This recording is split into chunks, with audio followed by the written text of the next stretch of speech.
Hello guys, I finished the Lacerta project here. This is the title screen. You can read it for what it's worth. Yes, my real name is John Greer, a.k.a. Protometheus Gauntlet. Um, this particular selection of this article that was put up will only focus on telekinesis and some very basic anti-gravity. The alien known as Lacerta uh, basically went into an elaborate explanation in various topics, but she didn't get too technical. So during the entire process, I'm extrapolating based on the little clues that she left behind and trying to put it in proper context. And that's a struggle because it's like trying to interpret somebody else's artwork. So I'm giving it my best shot, and this is a presentation for it. Have all I give credit to all the artists and everyone whom I pulled from to put it together. This is information is free to the public for private and spiritual purposes. Um, and we'll go ahead and get started.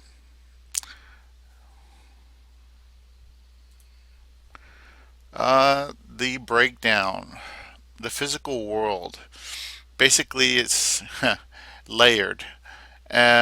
She defines the sphere of influence, or the Feldrum, as field, and Rom means space. So it's translated into sphere of influence by the original author. I'm sorry, the original interviewer. Um, and she goes into the different states of matter. We all took the states of matter in high school physics: gas, liquid, solid, plasma. Now, this is how I'm representing plasma because later on in the article she relates it to kind of string theory. So, what you'll see is you'll see a lot of the blue circles or blue outlines, blue underline will represent the sphere of influence. Okay? Usually, purple and light purple will represent plasma or post plasma. And essentially, uh, it's all very color coordinated to help comprehend the text that her interview. Um, Basically, she starts off saying that it's the material that we're seeing, like this box here, is an illusion. It's a result of basically several layers of the information layers that make it up. So in other words, we see something and we think it's solid and it's real, and it is solid and real for the most part in relation to us in a solid plane. However, she's basically saying because this is made up of other components, because it's made up of other forms of energy and so on, that it's basically a manifestation of like one side of of the coin. In other words, what you see is just one side of the coin. The other side of the coin is the energetic side, kind of. And as we go on, you'll see what I'm talking about. It says certain physical conditions are associated only with the realm of material, as in concrete, as we perceive it as concrete, while other more complicated conditions are associated only with the sphere of influence of the material world. Your conception of the physical world is based upon a simple material illusion. She always uses illusion. Okay, that illusion is further subdivided into three elementary or basic conditions of matter. She calls them conditions of matter. In physics, we call it states of matter. Okay. A fourth and very important condition also exists, which you simply pay attention to more or less as you choose. It is the one bordering on the sphere of influence or the plasma realm. That's what this is. This is my conceptualization of plasma, and it's real simple. It's basically strings of plasma and post plasma intersecting. That's how I conceptualize it. It may not be 100% accurate. I'm not a paid scientist or anything like that. And next slide. It says, we'll continue the breakdown. For you, the theory of a controlled transformation or an elevation of the frequency of matter and the stable existence of its fourth aggregate condition of matter is not very common, or it exists at a very primitive level. Now, here aggregate, I believe, here's a definition, I believe that it means assemblage or composite. So this is fourth assemblage condition of matter. And remember, you can substitute state of matter. And what I believe is that she's saying that the plasma or post-plasma is essentially made up of different frequencies as well. It's not just physical matter, but it's all divided and subdivided. Um, let's see. When she says this at a very primitive level, I'm thinking, you know, when I think primitive, I think shaman, like shaman magic. I think anything that doesn't require any mechanical implementation or drugs, anything psychological. But that's just my opinion on that. Now, back to the essentials. Plasma. Now, with plasma, I don't mean just hot gas, which is a lot what the physical sciences will call it, is this extremely hot gas. As the concept is generally simplified by your people, but rather I mean a higher aggregate condition of matter. Okay? Once again, that word aggregate, assemblage, composite, and condition, you can substitute state of matter. The plasma state of matter, see, actually uses state of matter here. It's a special form of matter which lies between its real existence and the sphere of influence. This blue, the blue represents the sphere of influence. And here I put that red box. Anything red is going to be the illusion of matter or matter. I have that down here. Here's the definitions. And I see that, I put that field around it, and it's multi-layered, which means it goes out from that material. Okay. A plasma state of matter is a special form which lies between the real existence and sphere of influence. And that is a complete loss of mass and pure accretion of energy of various form whenever matter is pushed or shoved. And it says no explanation is given for use of the word push or shoved. So I theorize on what push or shoved is in the application of post-plasma to matter, or the application of some sort of energy to matter that allows the material illusion to dissipate and turn into its components, which is various forms of, or various layers of matter. Um, Accretion as a noun means process. It says, I see it as formation or accumulation. So when it says here a complete loss of mass and pure accretion of energy of various form, I think it means formation of energy of various form or accumulation of energy of various form. Either way, you're looking at layers here, okay, which is illustrated here. There's different layers of different spherical, sphere of influence layers here, different sphere of influence layers. I try to break it down, like here's the material illusion, your basic red box, I break it down to show that it's like atoms, and then I show the plasma, post-plasma passing through there, where they are in conjunction, they manifest an atom or a particle even. And then I start growing the fields of influence, and it's much like the atomic structure that we're used to, except that it's part of the unseen world. It's part of the other side of the coin, not the material side. At this point, it starts going into its components, which is the sphere of influence. And of course, there's layers in here. There's layers and layers of different energy forms in here. And yeah, as to that pushed or shoved, that could be something akin to a nuclear reaction, or it could be something akin to applying post plasma to material to push it or shove it. And let's go on to the next slide. Okay, we'll continue with that plasma breakdown. Essentially, in the world of real physics, there are no bipolar forces, but rather only observer-dependent reflective behavior of a single large unified force at different levels. Okay, with anti-gravity or the displacement of gravitational characteristics in two levels, one can, for example, cause apparently solid matter to levitate. What we would call sometimes magic. This method is employed partially by us and by extraterrestrials, as well as a means of propulsion for other UFOs. Okay, this is a pretty profound statement here because it gives you a nice general feed for your for your imagination there. A large unified force at different levels. That's what we would call multidimensionality, I believe.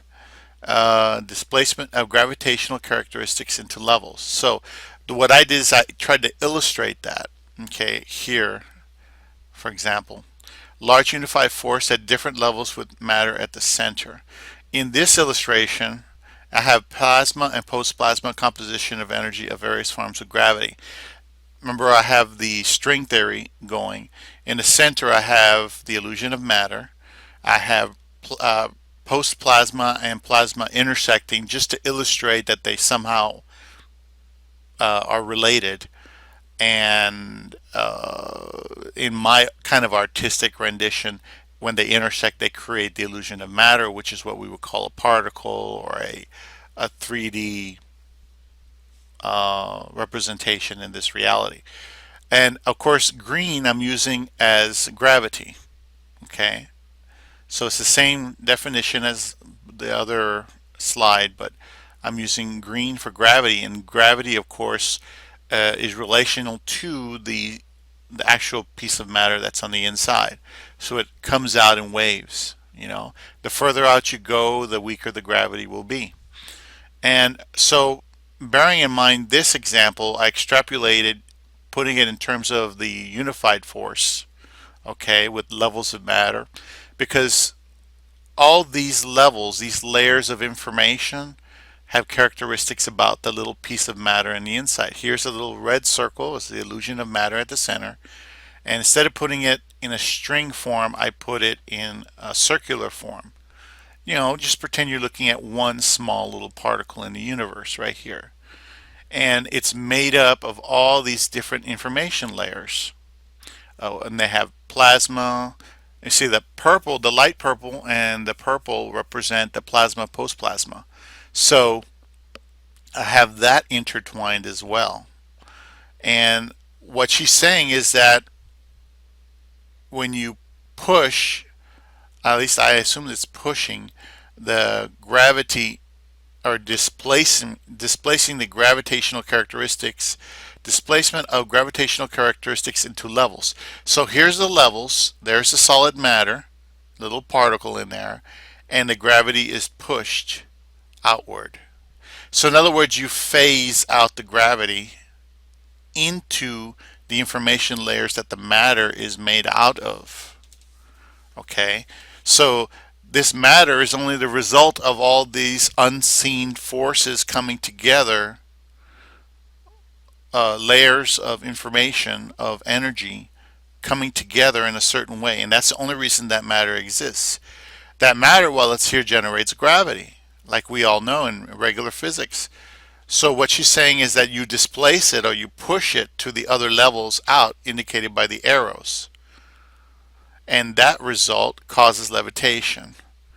See, the gravity is no longer surrounding the center particle because it's been pushed. You see how this has no green except the center, and this has green in the different levels except the center.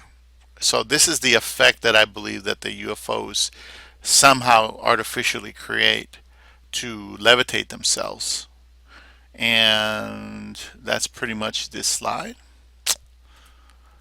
Next, paranormal abilities explained. Okay, Question: is there a specific substantiation for paranormal powers, as for example with your powers of thought? This is the interviewer asking a question. The answer: yes. In order to explain that, one has to acknowledge the physical reality of the sphere of influence, the Feldrum, which is the blue in the diagram, sphere, Feldrum or sphere of influence. Yes, okay. I'll try to do it. Just wait a second. You're going to have to separate yourself mentally from the illusion of matter. That which you see is the true nature of the universe. So it's not. It's basically, in other words, the illusion is not the true nature of the universe. The energetic, multi-layered, all the different frequencies, all the different information layers is what makes the universe, not the physical manifestation. It is at best the surface of a side. In other words, remember I was talking about it's like a coin. One side of the coin is the stuff you see, and the other side of the coin is the stuff you don't see. The Bible also talks about the seen and the unseen world, which is the material and then the energetic. It is at best the surface of a side. Imagine for yourself that all that matter here, you, this table, this pencil, this technical device, this paper, does not really exist, but that it is rather only the result of a field of oscillation and a concentration of energy. All matter that you see, every creature, every planet and star in the universe has an information energy equivalent in the sphere of influence, which is located on the main field, the general levels of things. So, in other words, I mean, you can get into philosophy and theology all you want here, but what she's saying is that this is like, in Star Wars, they talk about the Force. Well, this information energy equivalent, which is in the sphere of influence, which is you'll find out is just everywhere. It's in all existence. Is what they're talking about. It's a kind of force, and using the force, I believe, is what they're talking about as far as getting into that sphere of influence, into the information layers, and kind of tweaking with your post plasma that information to have a physical effect. That's why you have your force powers and stuff. That this is where science fiction and science reality meet, and they cross over. Now there is only one, not only one level, but several. Last time I had mentioned that highly developed species, uh, which is capable of changing levels, is something completely different from the simple bubble changing, for bubbles are a part of each and every level. Now, some advanced species, they can go through dimensions without any problem, and so they can go in and get out, and they're just these higher beings that we hear about esoterically. Others have to make a little bubble reality, and then they just kind of float from one level to the other, and they carry their little bubble of reality with them. There's a game, I forgot what it's called, but there's an old game that deals with that sort of thing. That some people are powerful enough to create, not create, but carry their own reality with them. Wherever they go, their reality is with them. And other people who are too weak, if they go into another reality and they're not strong enough, they succumb to that reality and become part of that reality, as opposed to carrying one with them. And that's a difference. Well, anyway, that's an old game, a role-playing game. Forgot what it's called. But oh, sorry. Information. I almost went into the next slide. Information, energy equivalence, and material illusion of pencil. Here's the multiple levels. That's all it really represents. It's your material illusion, and then you have energy level 1, energy level 2, energy level 3. This is all information energy right here. Dimensions, or bubbles in the universe. Dimensions, as you call them, are part of a solitary bubble. Here's the gray, underlined gray bubble. Bubbles or universal foam are part of a level. Here's a universal foam level right here. And levels are layers in the sphere of influence, while the sphere of influence, acting in the capacity of single size, physical size, is essentially unending. This is where it just goes on forever, the sphere of influence. It is composed of innumerable information energy layers and general levels. So, to illustrate that, here's a reminder that this is the blue is the Feldrum with sphere of influence. I have multiple levels linked together going out infinitely. Both the Feldrum and these levels are going out infinitely with the little arrows. So I'm just illustrating, and then here's the different levels, how they're coalescing on each other. It says there are in the sphere of influence no null levels. So there really is no space here with nothing in it. Okay? It just goes on forever. All are the same, but they are separated by means of their energy conditions. I notice that I am confusing you now. Okay. Well, when she says energy conditions, I think frequencies because that's the contemporary term. But she keeps using conditions with states. Remember it was conditions of matter as opposed to states of matter. We would normally use the word states for conditions. So separated by means of their energy states is most likely what she's talking about here. But anyway, that's that. Okay, morphogenetic fields and information layers. Question: No, please continue. How do you how do concrete paranormal powers arise? Answer: Well, okay then, let's try something simpler. Again, it is not completely correct, but let's begin with in this manner. Tangible matter on this side is mirrored in the sphere of influence Feldrum as a field with distinct layers. So in other words, you have your pencil, which is your matter, and you have your different layers around it in this illustration. This is the sphere of influence, the Feldrum, right here. These layers contain information, as an example, about the simple structure of matter or the string frequency. So that's why I have purple here, string frequency layer. But also there is stored information stemming from the development of matter. Are you familiar with the human concept of morphogenetic fields? And I define that. A morphogenetic field is a group of cells able to respond to discrete, localized biochemical signals leading to the development of specific morphological structures or organs. In other words, it's how cells grow and develop. Okay? And they use signals between themselves to grow different structures or organs. So it's a relation between the cells, how they grow and work together. One part of the layer could be designated as such.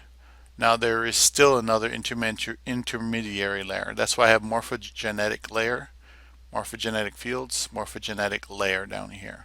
That's another layer she's mentioning. Now there's still another intermediary layer for which you unfortunately have no human concept. Since this theory is not common in human thinking, let's call it a paralayer. For this layer is mainly responsible for everything which you call psi and paranormal and which lies outside the boundaries of your primitive science. Remember, our science is only one-sided towards matter.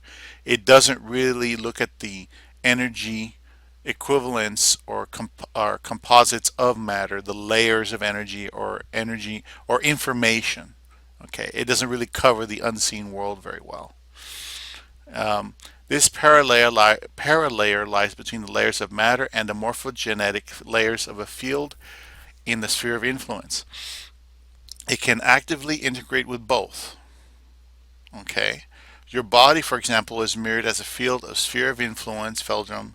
That doesn't mean that it does not also exist here as well as flesh, blood, and bones in the form of matter strings or atoms. But not only that, existence is always a duality. Okay, that's important. That's the two sides of the coin. You have your matter, your manifestation that is the result of the all the energies coming together to create that item. So she's saying there's the seen and the unseen. She's saying there's the matter side, and then there's the energy layers that make up that matter. Here's the paralayer here, paralayer.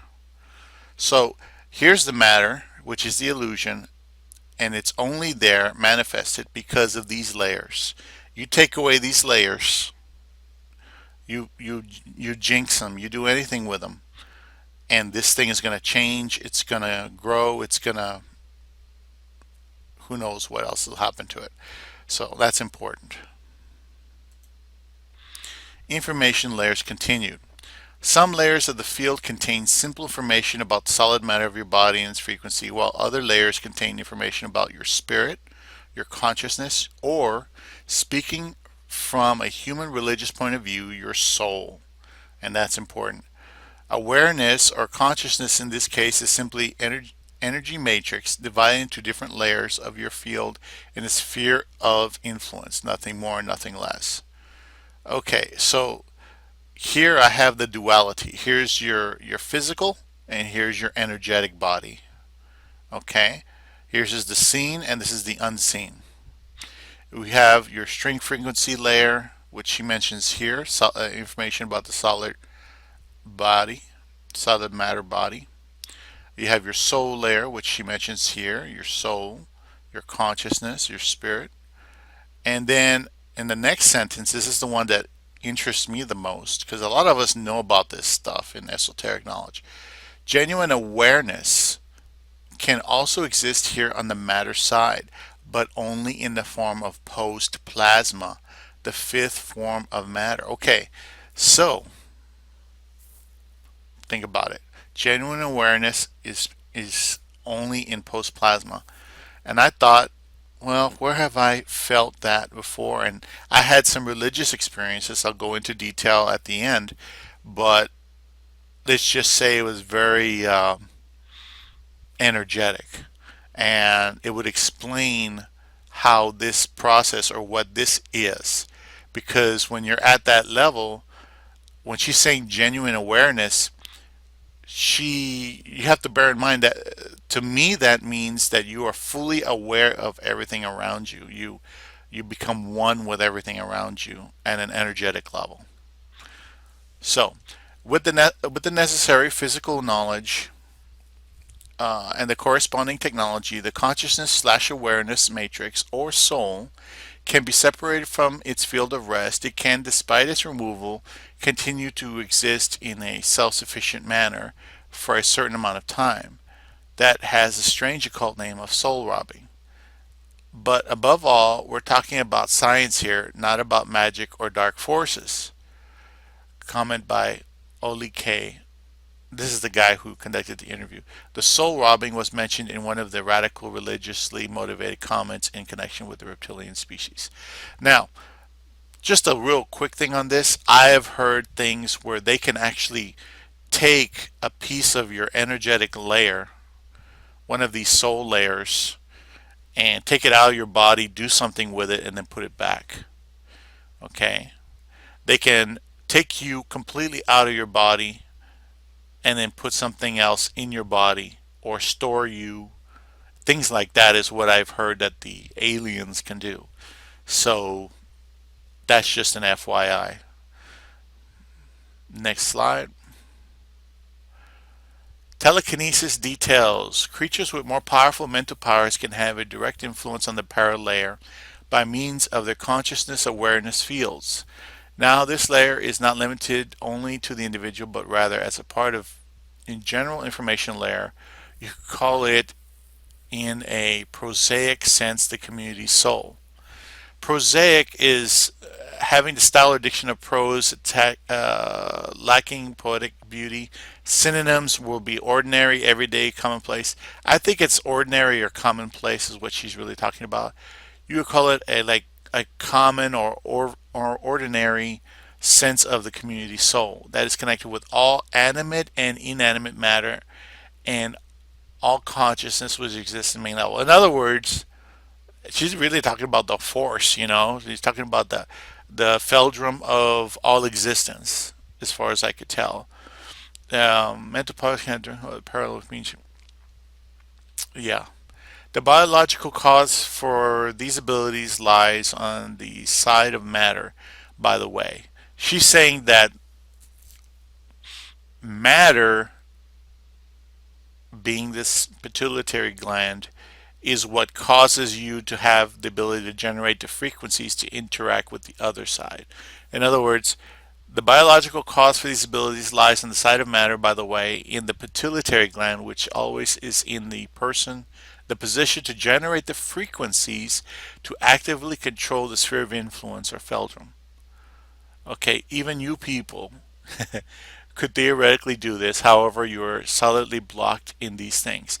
She doesn't go into why you're blocked, but as far as glands are concerned, I've heard that there's toxins in the food that cause us to lose the ability to use our so-called third eye, and I heard there's been genetic manipulation, so that could be what she's talking about being solidly blocked. It could also be people just with no imagination whatsoever. You don't have an imagination, you're going to be blocked out of a lot of things. So that could be interpreted in different ways. But either way, something stops you. It's a hindrance. And I have here an example of the pituitary gland. Pituitary, pituitary, blow up of it. And the pineal is right behind it. It's right here. Here's the pineal. Everybody talks about the pineal gland as being the third eye, but she's saying that it's basically the pituitary gland that gives you your telekinesis, that gives you your frequency generation.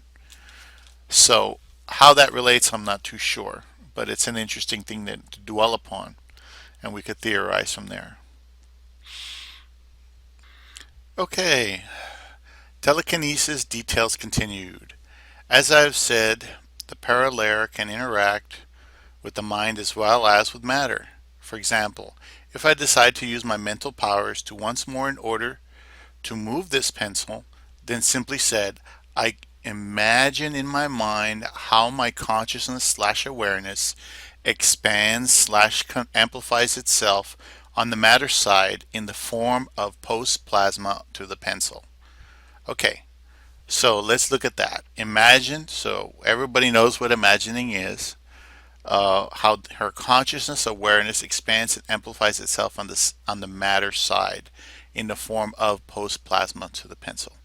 Okay, how I have that is the red represents her awareness. It starts with her and it goes out and radiates on one side of the pencil. It is purple or light purple because the light purple color represents post plasma. Post plasma is that energy, the energetic, what I would call the Holy Spirit. Okay, this pencil has a paralayer, so this influences on the matter side in the form of post plasma to the pencil. In the sphere of influence, this causes simultaneously an automatic command from the conscious awareness of layer to the paralayer to interact with the matter layer of the pencil.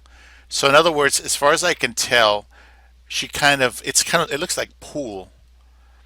It looks like the pool game where she sends her consciousness awareness out there,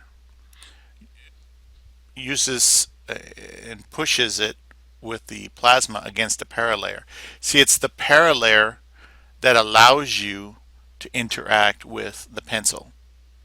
The post plasma is nothing more than applying energy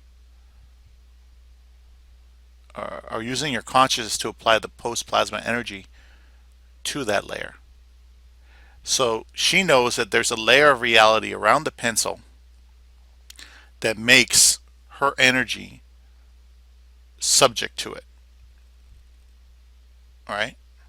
So when she pushes that energy over there with her consciousness, using her imagination, expanding it, expanding amplifies itself in the matter side in the form of post plasma to the pencil. It pushes it. So it's like a pool ball, like a cue ball hitting a billiard ball. Okay?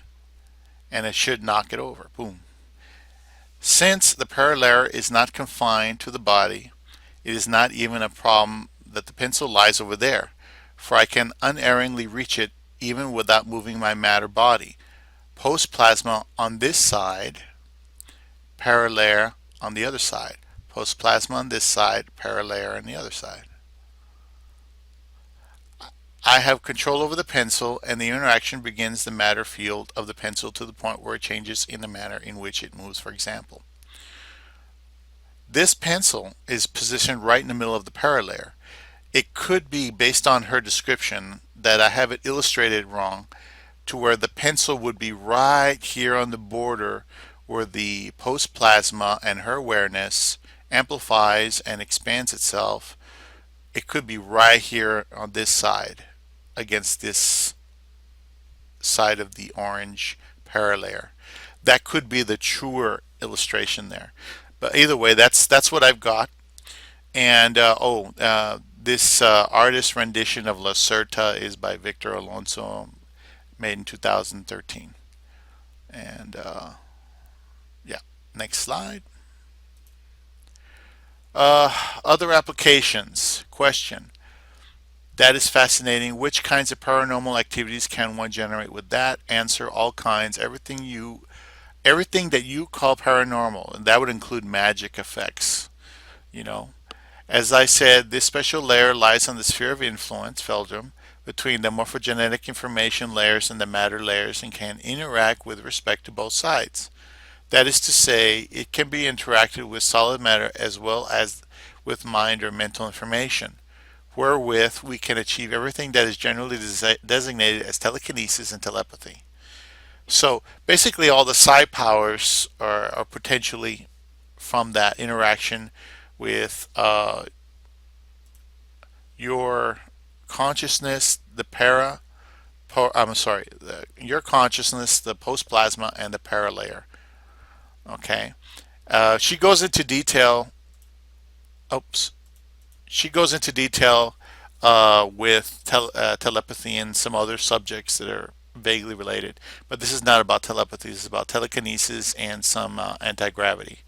This is some information about the artist who drew that. This is his color version.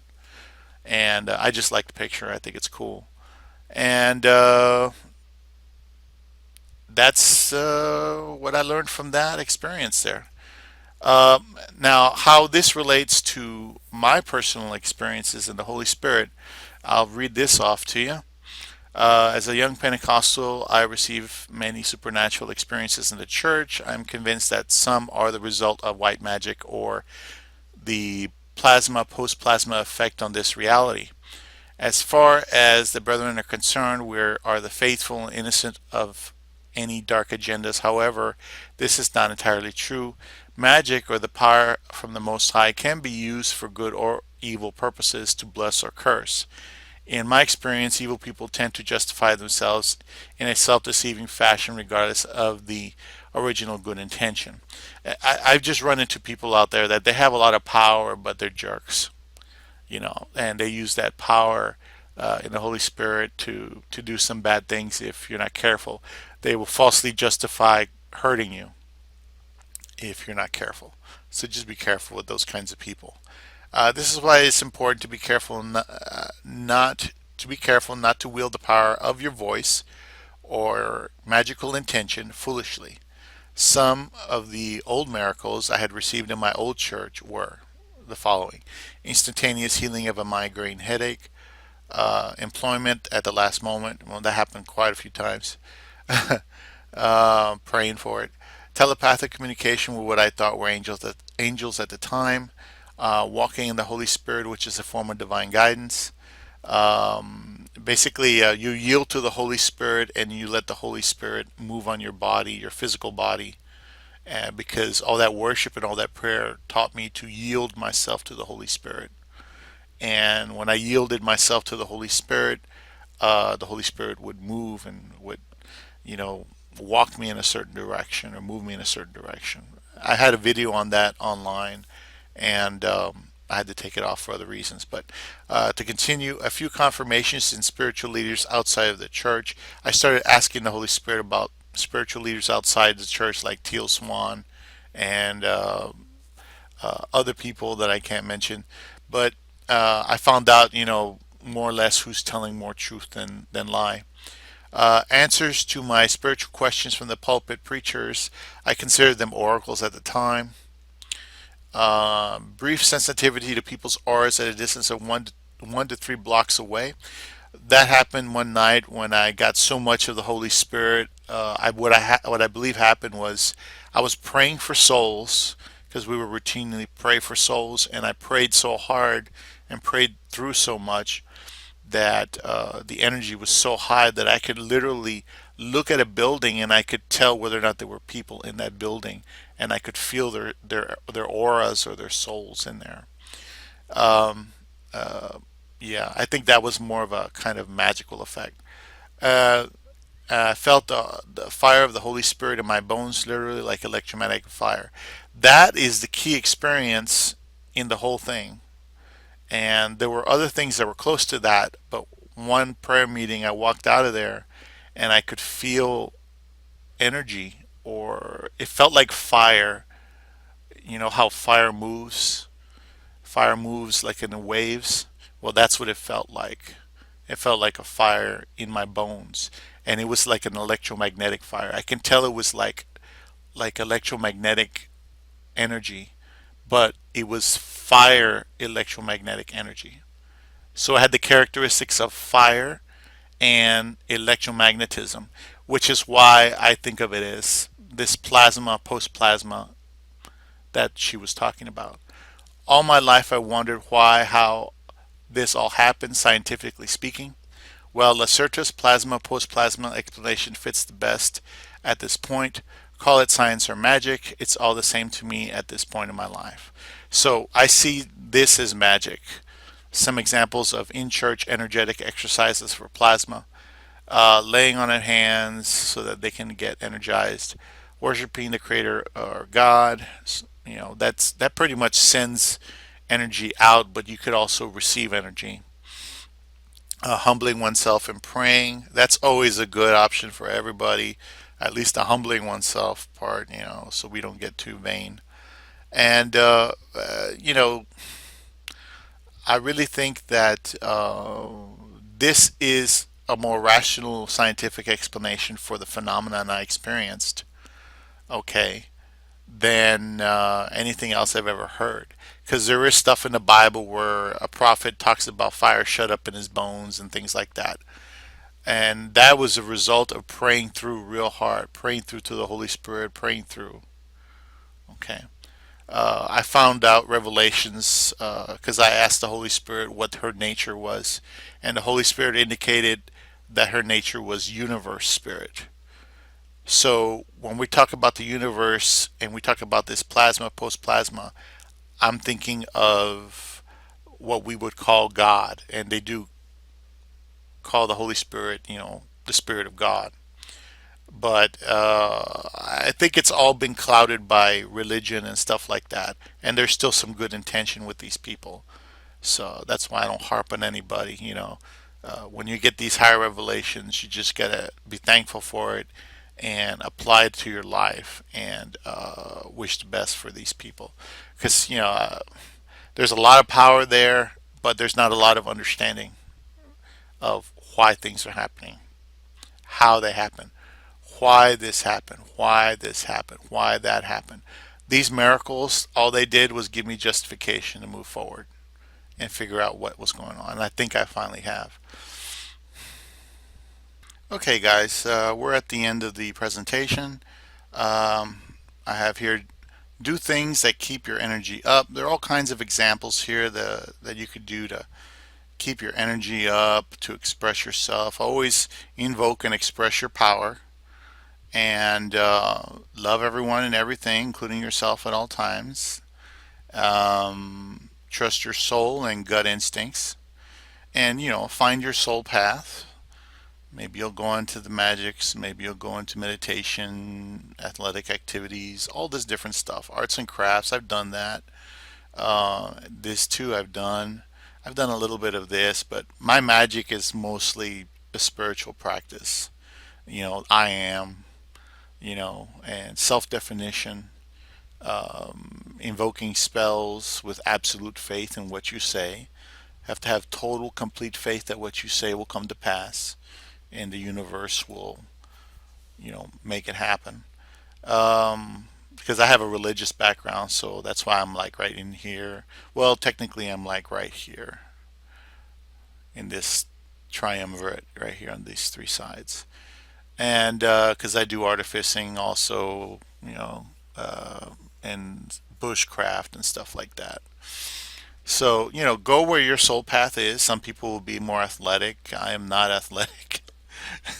Martial arts, you have to be somewhat athletic for that, depending on what it is.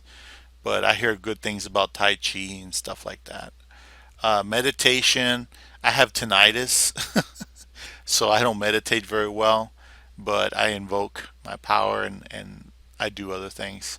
So either way, keep your energy up and circulating, and love yourself most importantly, because there's so many control mechanisms out there, and you could just get lost in it all. So find yourself, find your soul path, love yourself, and take care of yourselves no matter what.